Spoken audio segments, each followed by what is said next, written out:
Welcome to another edition of News Bites here on Daily World Television. My name is Kal Korff and I'm your host. Folks, there is a petition that is circulating among voters in the state of California. Now, California is the most populous state of all of the 50 states that comprise the United States of America. What has happened is ever since Donald Trump won the election, there's a group of people who just don't want to be part of America anymore. They're so upset. So what they're doing is they're signing a petition to try to make California its own country. They just don't want to live under President Trump.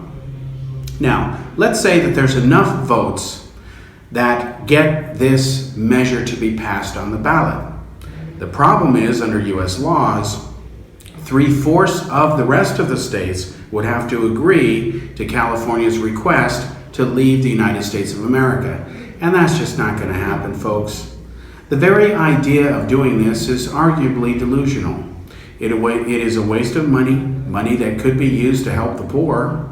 It's going to be a very expensive proposition to try to even get on the ballot and approved. You've got to pay for campaigns and basic things like that. And it really has no practical chance of becoming reality. Now, I'm the last person to discourage someone to go for their dream, so to speak, but if you know it's not going to succeed and that there's no chance it can, then one can argue, why bother? Isn't that a waste of existence?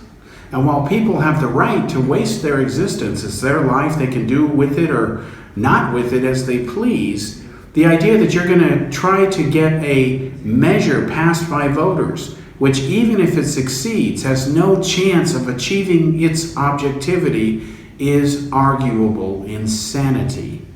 As famed nuclear physicist and Nobel Peace Prize winning scientist Albert Einstein famously said, one of the definitions of insanity is doing the same things over and over and over and over and expecting different results. Well, this is a good description behind the la-la left-wing liberals who are behind this petition to try to get California voters to approve leaving the United States of America, setting up their own country. One of these proponents, before I forget this, was even asked, well, what are you going to do about a military? He said, we don't need one. That's how deluded, arguably, some of these people are behind this movement. Thank you.